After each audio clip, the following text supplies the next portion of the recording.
Me, but also you.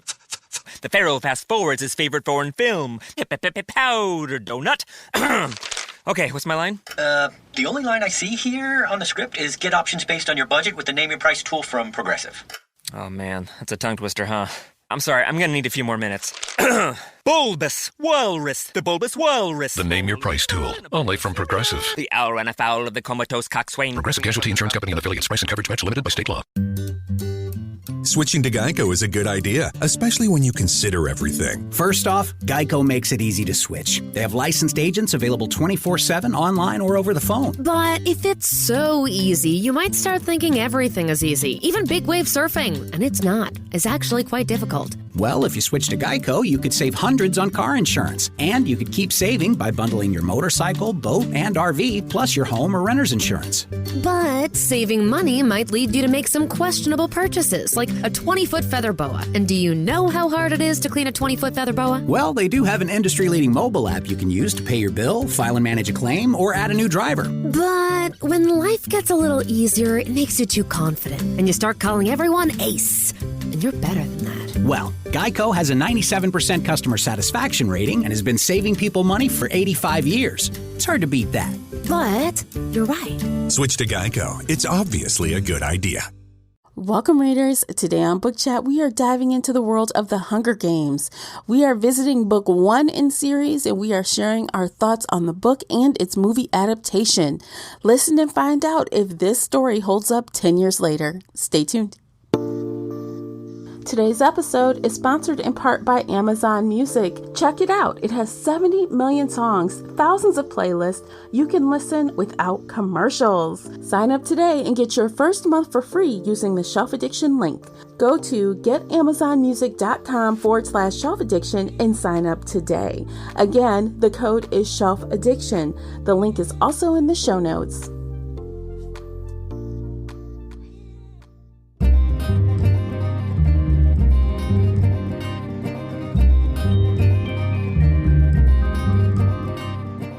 Hey everyone, I'm your host, Tamara Ford, and welcome to Book Chat here on the Shelf Addiction Podcast.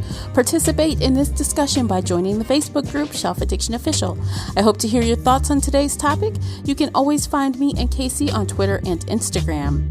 The links for everything I've mentioned are below in the show notes. If you enjoyed today's episode, please support this podcast by sharing it with some book nerd friends or on your favorite social media space. That would really help me out, and I appreciate you for doing so. The uncut video version of this podcast is available now on Patreon. Join us there for exclusive videos, including after shows and more. So if you're interested in that at all, you'll need to come on over to Patreon and sign up. Without further ado, let's get started.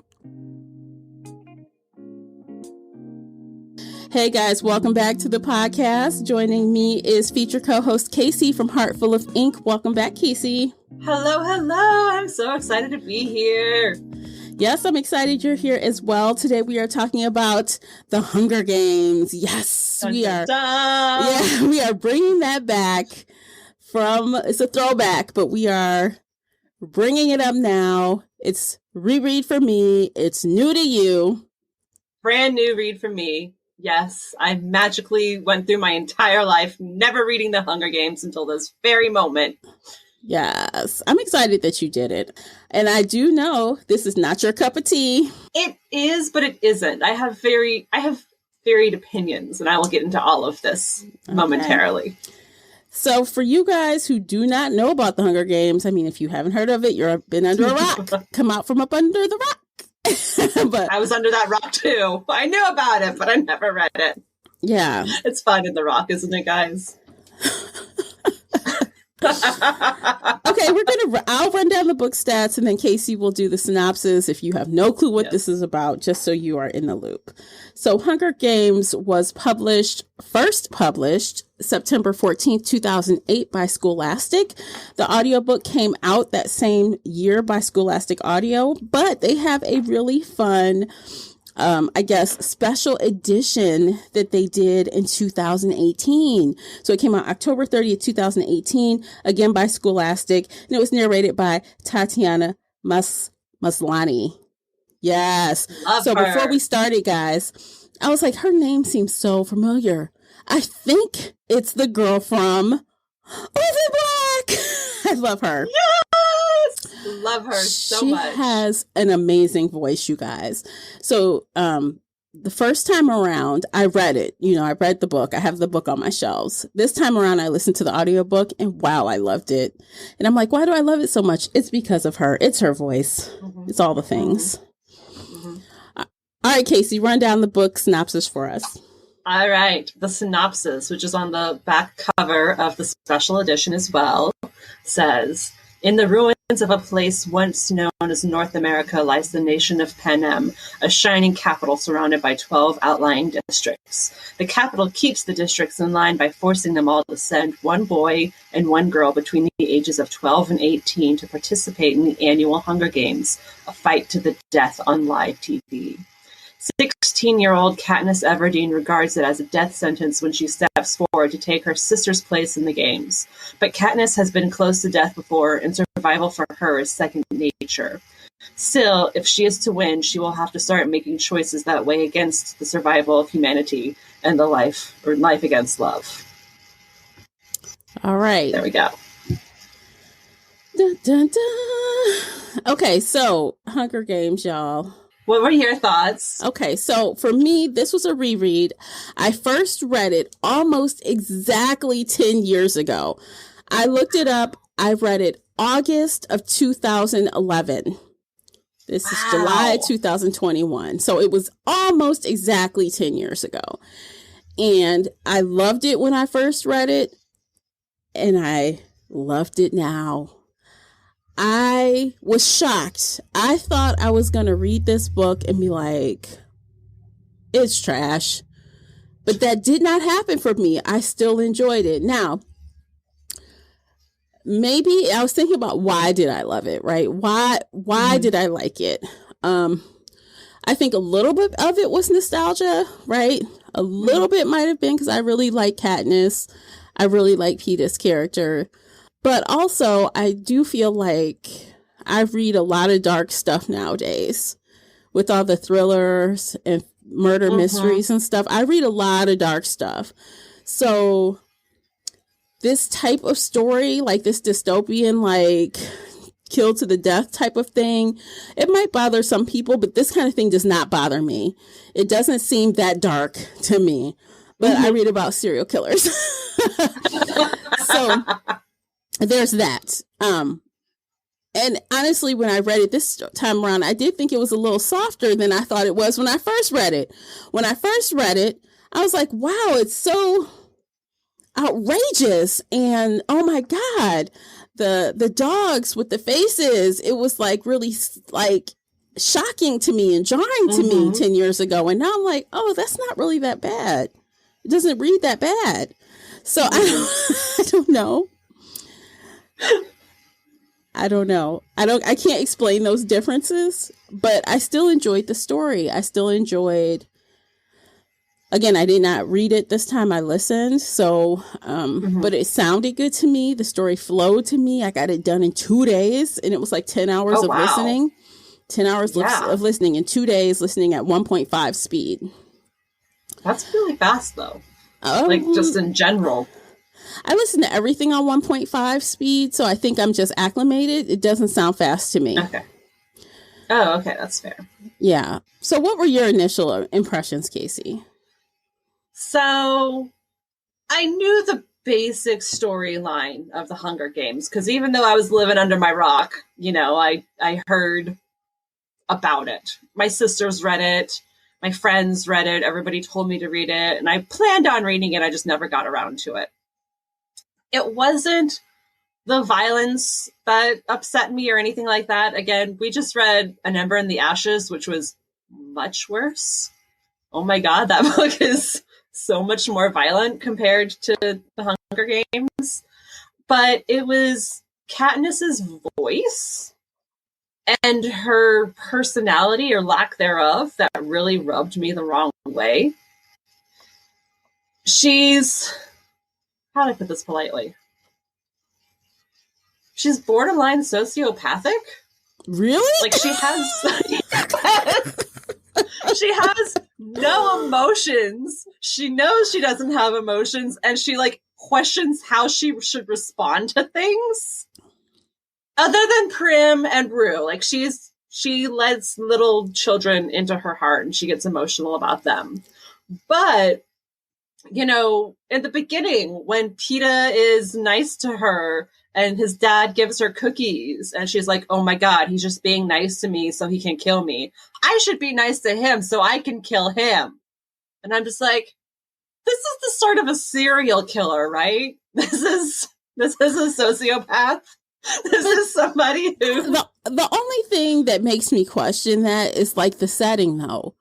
They've been doing this for 74 years. The entire time she's been alive, they've been putting kids up against each other.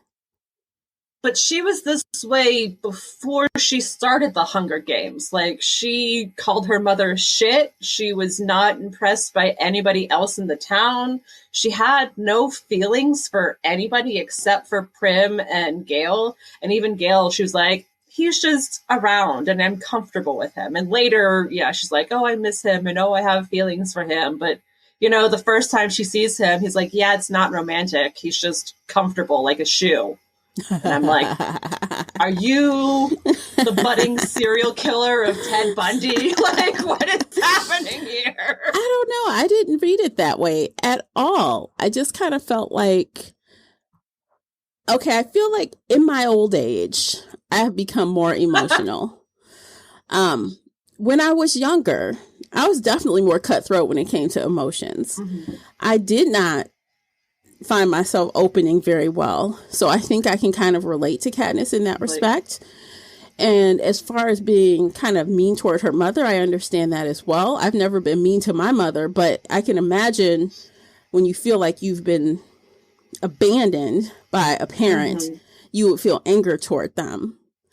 And you can't trust them, like, especially when you feel like you're taking care of your family and it's your mother's job. Mm-hmm. So I can't even begrudge her for that.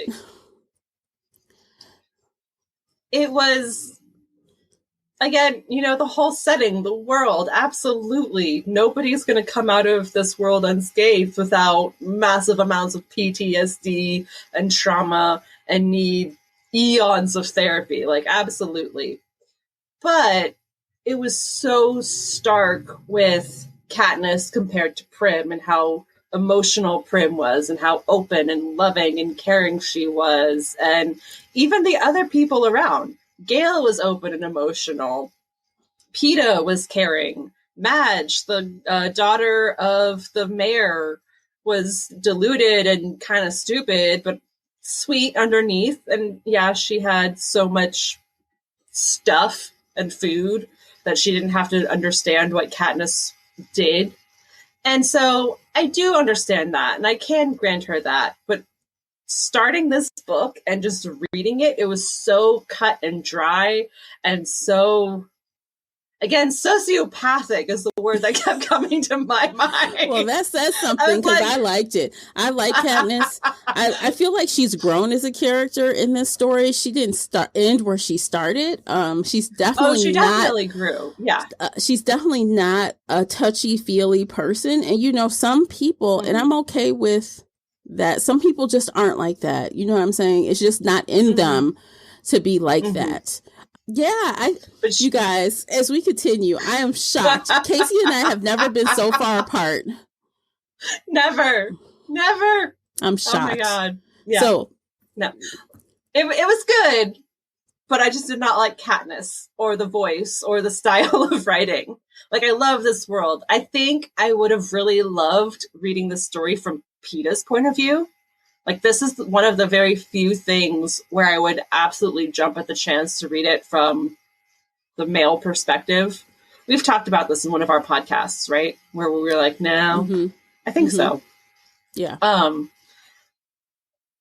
This time, yeah, no, I want to see it from Peeta's point of view because he's actually in love with Katniss. He's not using her as a tool the way she's using him. He has more emotions. He's scared shitless. But he has a plan and he starts implementing his plan right away. I would love to see it from his point of view. Yeah. Katniss just rubbed me the wrong way.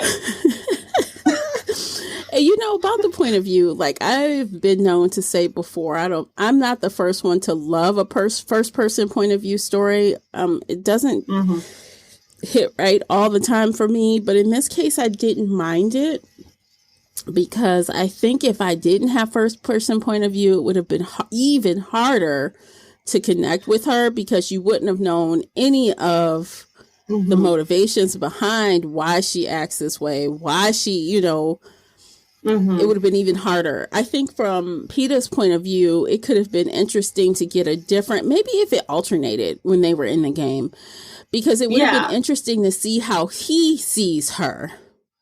That would have made us as an audience care for her more, possibly, if we could see her through his eyes.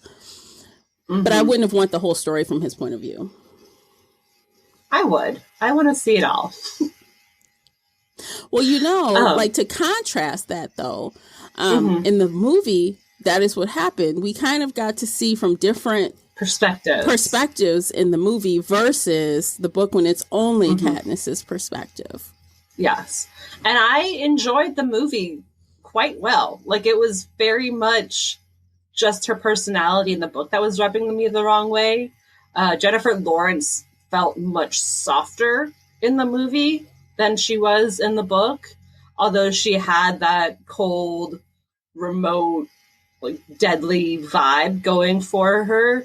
The rest of it was softened because, you know, we're not in her mind going, he's being nice to me, so I should be nice to him so I can kill him. Let me throw the cookies out the window because niceness is just going to kill me. And I'm like, no, please stop. Like, I understand your life is trauma and traumatic, but they didn't even have that scene in the movie. They didn't even have that scene. They didn't.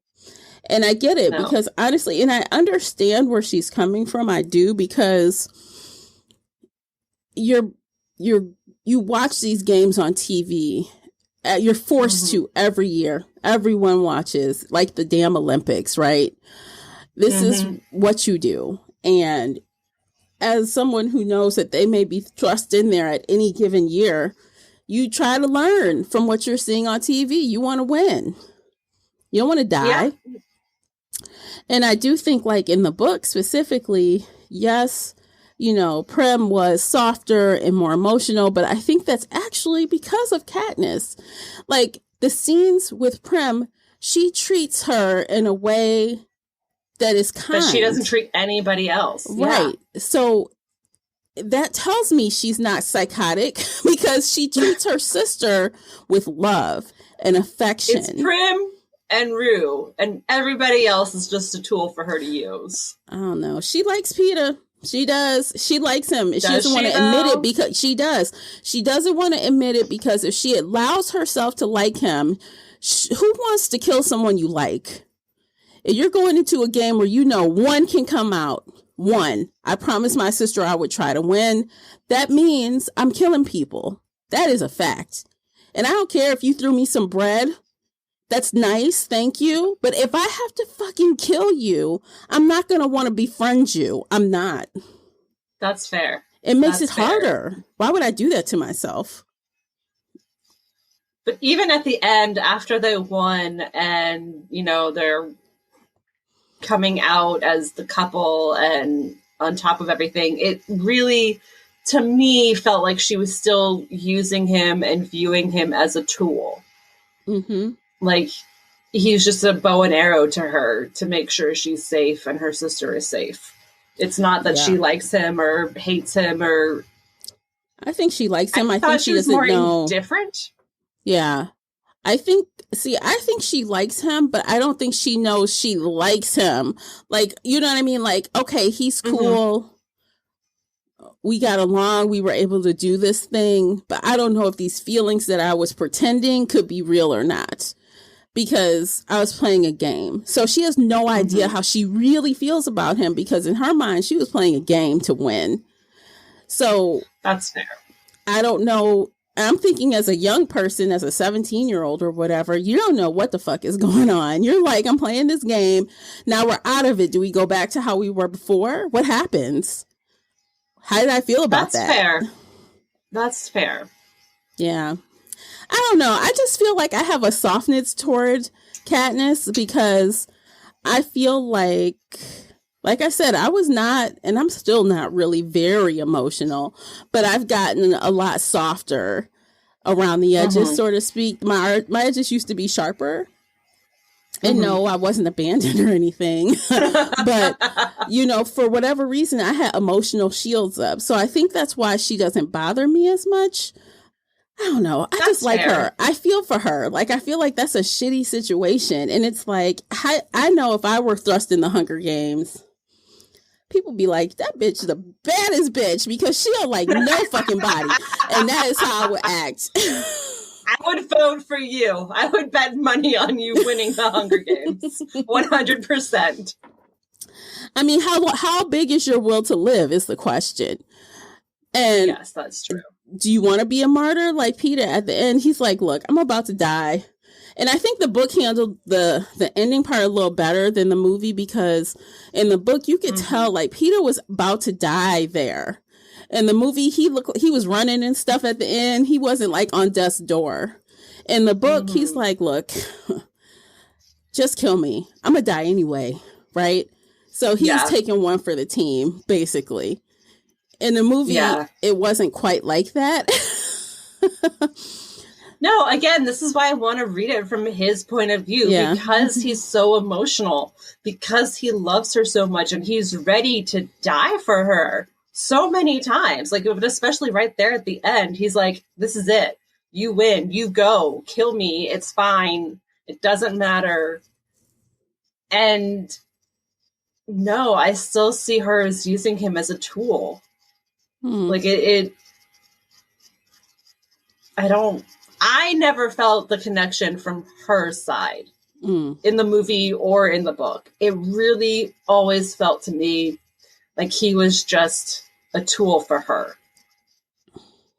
Less so in the movie. Like, again, Jennifer Lawrence did an amazing job softening her edges and making her a little more approachable and likable. But no, she was using him as a tool the whole time. See, I don't even think, like, okay, so when they got to have their interviews and stuff, and Peter kind of reveals that he has this crush on her, and he has for a long time, you know, Katniss is like, what the fuck? Like, why would he have a crush on me? And to me, that's reasonable, even though he gave her the bread. Then she started to think, well, maybe he gave me the bread because he liked me. Like, she never even thought that at all. She never, maybe he did that on purpose. Like, she never even gave it a thought. Like, why would he do this? You know what I mean? So suddenly she's like, well, does he like me for real? Like, maybe there he's for were real. a few parts in the book specifically, I think around then, and then one time in the games when she first realizes that he's working with the careers, and she's like, how am I supposed to react to this? Like, am I supposed to smile? Am I supposed to be amused? Am I supposed to be angry or upset and cry? And I'm just like, this is a sociopath. This is a person who doesn't understand I just think she emotions. doesn't know how she should present, because you're in a situation where you don't want to seem like, for example, they talk about that when, you know, how you look when they presented them as a team, how you come off when you have these interviews. You don't want them, you know, what's his face tells them, hey, don't show your strength right away. Don't show it. So she doesn't know. Should I be soft? Like, for Peter, it's natural for Peter. He's like one of those people that are like really charismatic. It works for him. It's easy. She's very insecure in a lot of ways. She doesn't know how to present herself in certain situations. She doesn't know, should I be hard or soft? Yeah. And I think that contributes to what you see as being a sociopath. But I think it's just insecurity. She doesn't have that range of emotion yet because of the situation, her personal situation. And she doesn't know how to schmooze people. Like, I know when, for example, and I'll use my own self as an example, you know, when you first start in the job market, you have your first professional job, especially as a Black woman. We code switch, dude. We code switch all day. Today we code switch. What I show in the office may not be what I show in my personal space. That's Katniss. What do I show? That's fair. Who am I? So, I mean, I don't know. I give her a break. That's fair. I was definitely just like, girl, why are you so questioning every emotion, every facial expression? And code switching definitely makes more sense now. And the cameras are on her. People are looking at her, and she knows how I perceived determines if I get money and sponsor and get like money for gifts and things, that's a whole new pressure. Okay. I was definitely reading it as how do I react internally, not as much as how do I act externally for them to see. It was more of like am I upset by his betrayal? Do I want to be upset? Like, should I just laugh? Should I smirk? I saw it as somebody who didn't understand basic emotions at all. And was just kind of like going through the mental checklist of, okay, so this is a situation that happened. What should my response be? Happiness, anger, smirking, yada, yada, yada. Like, not as much of what is the world going to perceive when they look at my face right now. I do that all fucking day. 'Cause my face tells all. So when someone says something to me that I find asinine, I am thinking in my head, okay, keep your face straight. Don't show it. Just smile. And then, like, for example, in an email, you guys tell me if this has happened to you. You get an email that is dumb AF, dumb as hell. And you're like, well, how should I respond to this? You want to fire back. But you're like, no, not going to do that. What is the best? How do I present this? How do I? That's how I'm like, I don't know. Me and Katniss, we're kindred spirits in a way. And I don't. Okay, that's fair. I can see her better now, less sociopathic. Because I was definitely like, are you just going through the checklist of emotions right now? And you don't see that with Jennifer Lawrence. Like with the movie, and this is why I enjoyed the movie so much more, is that you don't see her questioning the emotions that deeply. She's obviously very closed off from everybody, and she doesn't want to let anybody in, but you don't see that mental checklist every time. And then I wonder also, could it also contribute to Tatiana's skill? Because when you are reading something in first person, and you can hear the inflection or concern or waver or, all these things in her voice versus, just on paper, audiobook adds a whole nother layer to things. I should try listening to it because I love Tatiana. Like, I just love her. And maybe hearing that inflection in the voice will help me, because reading it, it feels flat. It feels bland. It feels emotionless. And so I'm not really putting any of that inflection in there myself. So I think I'll try that. Oh, I hope you do.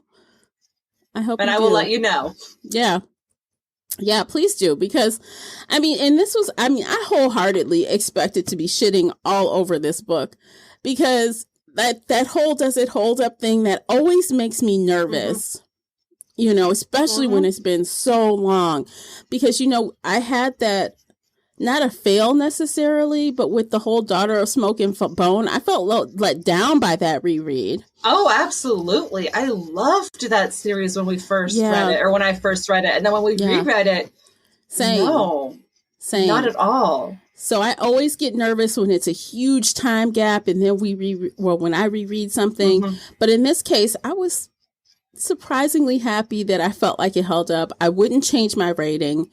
And then when I started the movie, I was like, wow, it's been a long time since I've seen this movie. It came out in 2012, you said. And I'm like, well, let's see. And I do like Jennifer Lawrence. People talk shit about her, but I like her. I like her acting. And I like the actors they picked.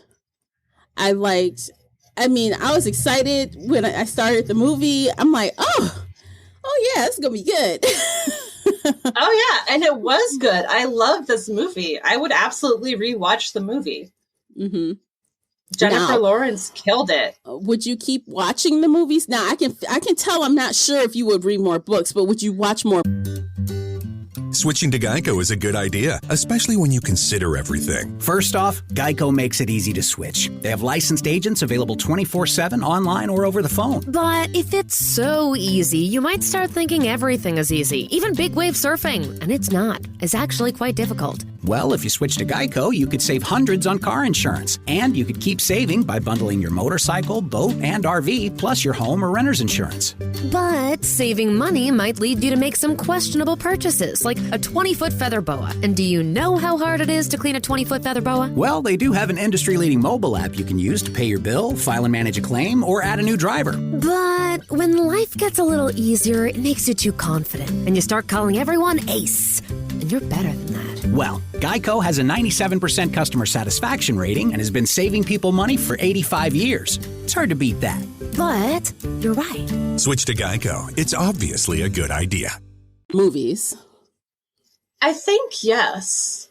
I think I'll watch the rest of the movies. I'm not sure about the books. So with the books, I'm definitely going to try and listen and see if I like it any better with the audiobook and Tatiana telling me the story. And depending on how I feel about that, I might do the audiobooks for 2 and 3.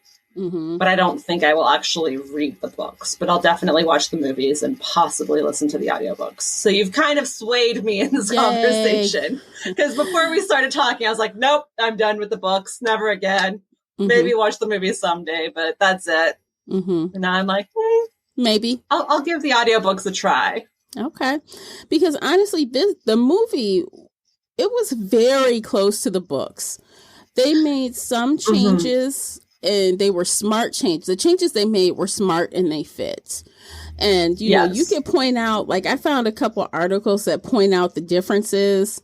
You know, there were quite a few, but they weren't massive, like where they changed the perspective of the story or they changed the results of what, you know, it followed true. And, you know, little things were different, like, you know, the gifts being brought to the train, you know, how she got the mockingbird pen, you know, Haymitch and his antics were a little different, you know, just certain things that popped out. He was different. definitely softened for the movie. Like he was not throwing up on himself and falling off the piles of stage. Vomit. Yeah, he wasn't like that really nasty, funky drunk. And in the movie, they actually made Haymitch seem like he actually had some skill. Like when they were in that train thing and then Peter got up to like kind of jump at him, he put his foot up like, you know, oh my God, he has reflexes. I can see how he possibly won the Hunger Games instead of being like just a drunk falling all over himself. So, you know, they left out that Avox thing, you know, that woman with her tongue cut out. Yeah.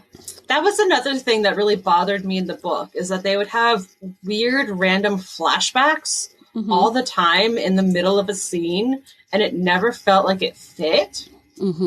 Like, again, the very first, I think it was chapter 1 or chapter 2, when they're in the middle of the reaping and Katniss has that flashback to the bread scene with Peeta, like in the middle of the reaping. I'm like, this is not the time for that. Thankfully, they moved it in the movie. Yeah. And like, you know, dragged it out a bit. But in the book, I'm like, no, this is not the time for a flashback. You have a line or two of the flashback and then you do the whole scene later. Yeah. Yeah, I think the timing of the flashbacks sometimes are a little, I would agree that they don't necessarily fit every time, but yeah. Oh, and this brought up something else that I remember was like so much drama in 2012 when the movies came out. Do you remember this? So when the movie cast was announced and then when the movie came out, some of the diehards clearly, in my opinion, didn't read the fucking book because they were very upset about the actress they picked for Rue. They were upset about Thrash. I'm like, what the fuck is wrong with you? Did you not? And then when I read the book, I'm like, it clearly says they are black. It says. It does. I was looking for that because I remember the whole shebang. Yeah, no, I was looking for that in the book. And it says they're black. And I was like, okay, so people are just dumb and racist. Yeah, I'm like, you clearly did not read the fucking book. because it is very clear. It's very clear. I'm like, oh my God, wow. And actually, the woman they picked for Rue, Amanda Sterling or something like that, whoever they picked for Rue, technically she was lighter than Rue should have been. She was definitely a cute little girl, but she was a lot lighter than what Rue is in the book. And they were getting upset because how dare you put Black people in the Hunger Games? Oh my God. And then I thought it was especially, what's the word I'm looking for? How right after her death, the movie cut to District 11 and oh my God, here are all these Black people and now they're starting a riot and let's make this look like the 1960s riot with the Black people and the occasional white person getting hosed. And I was like, that riot did not happen in the book. I don't think in the book how they handled that was after, that whole thing with Rue happened. I don't even remember her putting up her fingers in the book. I just remember I don't think she did. That District 11 sent her bread from their district. And she, got that gift from them. That was good. And versus like inciting a riot, like, I don't know. It was symbolism, and it was also a lot of, foreshadowing for the future books. Mm-hmm. But I questioned their choice again of having the mostly Black communities start the riots. It felt, again, very 1960s America. Mm-hmm.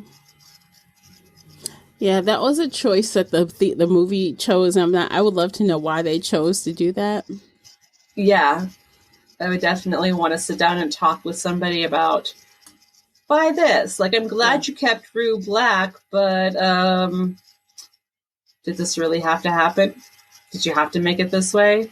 Yeah, it was Couldn't weird. have been another district that rioted and rose up like this? Can you not do this? Yeah, please? when that scene happened, I'm looking and I'm like, oh man, that Black guy about to start a riot. It was the Black guy that started it. He went toward the peacekeeper. I'm like, oh no, I forgot that happened. Oh my God, I forgot that happened in the movie. And again, it was mostly Black people, but they had to show you that one specific white guy who was getting hosed by the door. And I was like, this is a choice you are making. And yes, this was choice. 2012 when you filmed this, but it was 2012. That is a whole ass choice. Please stop showing me your ass. I don't want to see it. There's some other things that come up later in the series. I was trying to remember which movie it happens in. But small spoiler alert, there is like a whipping scene. Oh, Jesus Christ. There is. And I honest to God, cannot remember if it's in the book. I don't remember if it's in the book. But I remember it from the movie. Rue mentioned that people in her district get whipped, I think. Yeah, but this wasn't her district when it happened. So I don't want to spoil it for you since you're going to keep watching, if nothing else. Okay. But I remember, I don't think it was in District 11 because of what happened when that happened. Okay. But the point is that like there's like kind of more of that like slave type stuff going on. And it's because the Capitol, they're trying to keep control of the people, right? The people are seeing these little acts of rebellion. For example, the singing, the flowers, the hand signs, the people gathering this money to send this girl some bread. Those are all like, like when she steps up and says, I'll take her place. I volunteer. No one clapped. And in the book, they were clear to let us know that was an act of rebellion by not doing that. Yep. So slowly, bit by bit, the girl on fire starts a rebellion from her little acts here and there. So this turns into like way more than the Hunger Games. It's way more. So of course, to see like these kind of things happening, it's like, well, that's some old school. Did you not learn the lesson? These old school tactics. You're pulling out the history books, trying to get control of people, trying to control people with fear. And it's annoying. Yeah, and it's not like this is not a happy-go-lucky book, and this is or series. And I think one of the things that I really like about this series is that, just to kind of foreshadow, I'm not going to tell you how it ends or anything, but this is not a romance. It's not, you're not going to be skipping off into the sunset. You know what I'm saying? You're going to get to me, I feel like it's a satisfying ending and appropriate for the story. Just like with the series we just finished in the fantasy series read along. You can't really get candy and roses at the end of that kind of drama. You know what I mean? It just can't happen. It would seem so fake. And these books are heavy, like in general, when you start breaking down all the little things, why people are doing things, the motivation for doing things, it's heavy. And that's what this trilogy is. So, I don't know. Yeah. Yeah, no, I absolutely agree with that. And I'm glad that there are books out there that show, it's these little acts that start a rebellion. It's not you waking up one morning and running to the Capitol doors and burning down the Capitol and starting a revolution.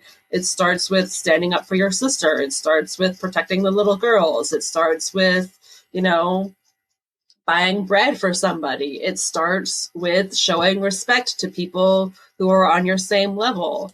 And it's not going to end with rainbows and unicorns and happy endings with everybody alive. Like, it's very realistic in that sense. And I do appreciate that.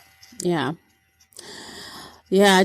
Oh my gosh. I really enjoyed the movie. I really enjoyed the book. Like, I watched that movie last night, so it is really fresh in my mind. I watched that and then went to bed. I'm like, whoa. Yes, I watched it last night too, and I was like, "This is good." Yeah, I did like the cinematography, the music. Although, if I had to critique one thing about the movie, it would be sometimes the score was so loud.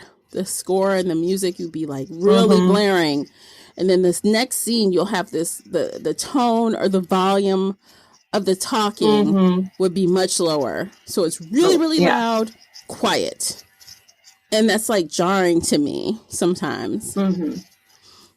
One of the things I really, really appreciated in the cinematography was in the opening scenes where she's in District 12 and the camera's shaky and it's very, it's almost like you're seeing it from her point of view as she's having her anxiety attacks because she just can't deal and everything is awful and dark and dirty and, the camera's just all over the place. And then as soon as she gets to the Capitol, it clears up. The image is crisper. The camera isn't shaking at all. It's bigger and brighter and prettier. And that was just one of those really subtle ways of them showing the difference between District 12 and the Capitol. It's just like the camera movement itself. And I thought that was fantastic. Oh, yeah. Whoever the director and the camera people and the editors, they did an amazing job with this movie. They did. Yeah, it was really good. Like, I think the whole thing about I think the movie did a much better job showing us like the Capitol versus the book. Like the Capitol was extravagance. And we got that through descriptions of food in the book, right? We got like all the rich and indulgent foods and people just around eating and laughing and teeing over things that they shouldn't be laughing over. But like to see the vibrant makeup and the costumes and the buildings and, as the train speeds into the Capitol, they're looking like, wow, look at this. It's very night and day difference, the color change, like you mentioned. And it's kind of important to show, well, look at how much wealth, everything is shiny and pretty and wealthy versus everything is dirty and unstable. Shaky camera, unstable, and everything you're starving else, to death. You're starving. Yeah. So it's like two extreme situations. Ugh.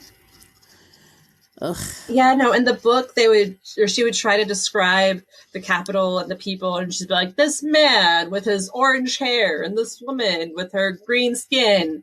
And it was weird, But once you see it in the movie, it goes from weird to like, oh, it's over the top crazy makeup. Like it's, and Lenny Kravitz, his character, like he was very simple, but he had the gold eyeliner and it was subtle, but you knew exactly where he stood on the page. Like he was definitely in the Capitol. He was with them. He was well fed. He can have glitter on his face and gold and it's totally fine. Whereas everybody back in Kentucky / District 12 is dirty and blackened from the coal dust. And yeah, it's almost like in addition to that, it's like hearing about like this extreme technology that the Capitol has, you know, from the tracker jackers to creating these dogs and, you know, the birds that can, you know, mimic you and like spy on you. And it's like, so it's like these districts like got left behind. Like they have no technology, no nothing.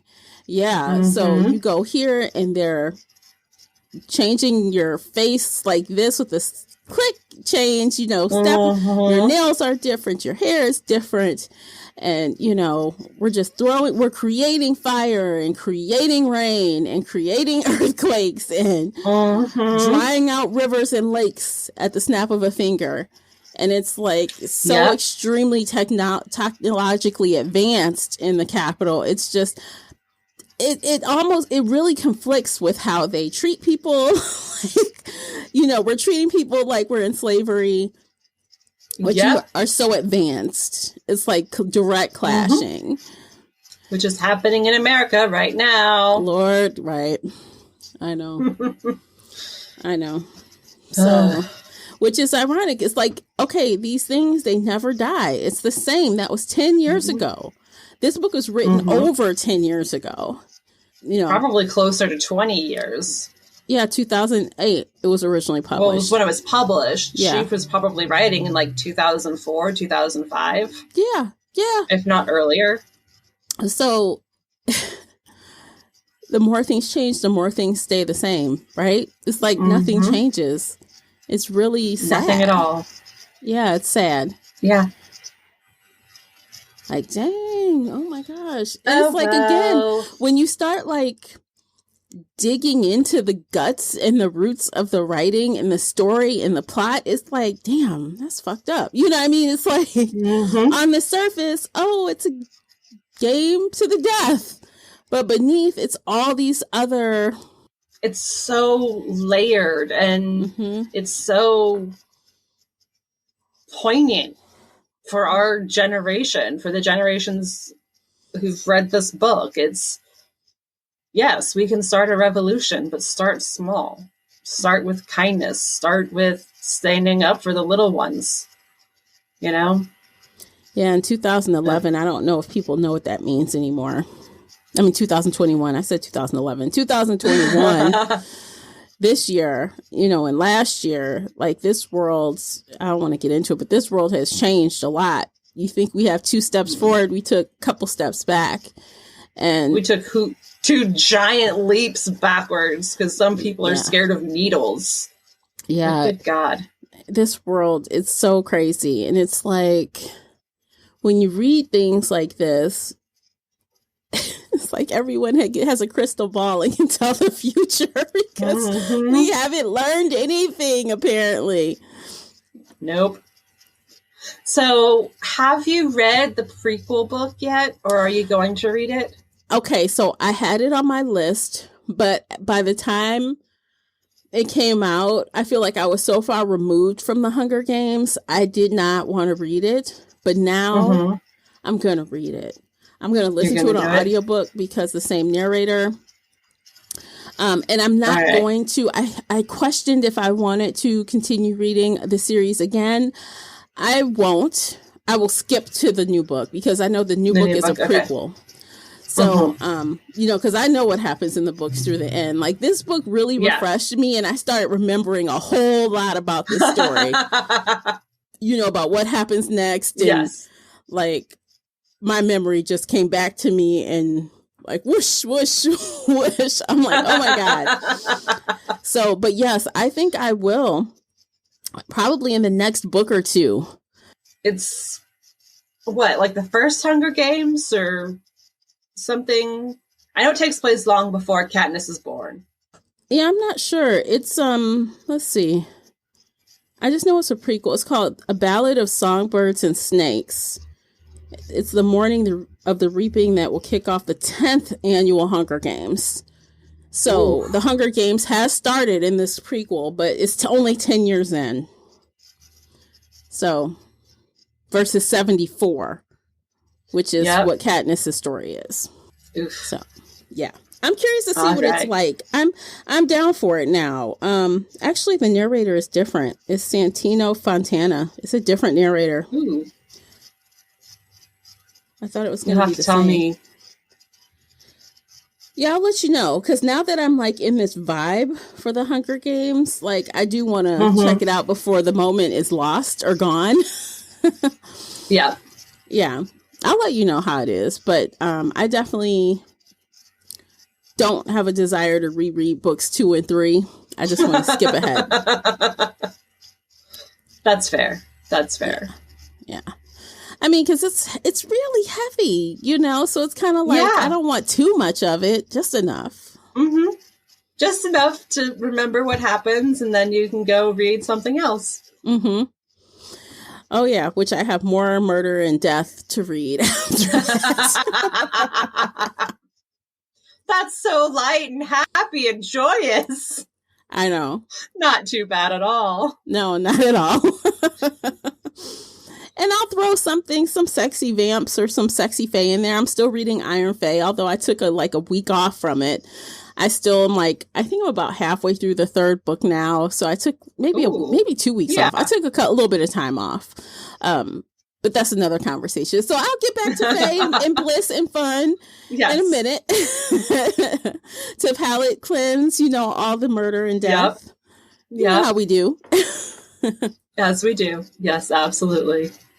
So I'm curious. All right, is that it for today? Well, I would like to know what you would want to rate the Hunger Games out of 5. I'll give it 3 stars. Mm-hmm. It's a good story. It's cohesive. I do like the underlying messages. It's just Katniss's voice and her personality was what was rubbing me the wrong way. But after talking with you, I'm definitely more open to it. I wouldn't say I like her now, but I will give the audiobook a try and just see if that changes my perspective at all. So it's a solid 3 stars for me. Okay. The movie, I'd give 4 stars, 4 out of 5. Okay. I really enjoyed it, and I definitely want to keep watching. I don't know if I'll rewatch the first movie many times in my life, but I wouldn't be opposed if somebody said, "Hey, let's watch The Hunger Games." I wouldn't run out of the room screaming. Like, no, don't do it to me. No, my eyes burn. No, I'd be like, all right, turn it on. I'll look at my phone. That is so funny. So yeah, like I said, I rated it 5 out of 5 the first time. I am maintaining that. I'm not going to change it. I'm maintaining it. I really enjoyed it. I got through it in 2 days. That's fantastic. The movie I would rate along with you 4 out of 5. I really liked the adaptation. It was strong. It wasn't perfect, but I enjoyed it, and it was not a bad time. It was a good time. So yeah, I definitely recommend that. So I think, in my personal opinion, that The Hunger Games has held up as far as a read. And that's the best case scenario. Yes. Yay. Yeah. So I think that's it. I think we're done now. What do you think, Casey? I think we're done now. Okay. So if you guys are listening to the sound of my voice right now, I really appreciate you for listening to the entire episode. I hope that I will see you in Shelf Addiction Official so we can talk about this book, the movie, and other fun things over in the group. Join us for one of the book clubs that we have ongoing there.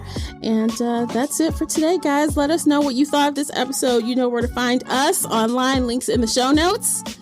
And we will catch you next time. Until then, take care of yourselves.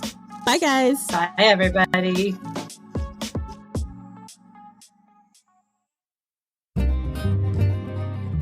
If you enjoyed today's episode and would like to show your support, there are a few things you can do.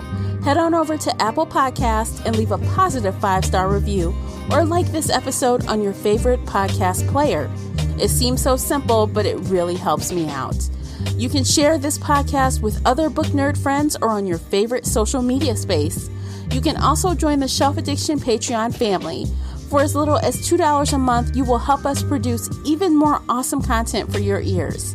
You can also consider joining the Shelf Addiction Official Facebook group, where we talk all things bookish and more in a safe space. The Shelf Addiction Podcast is a part of the Nerdy Maven Network. You can also reach us via email at info@shelfaddiction.com. Thank you for listening.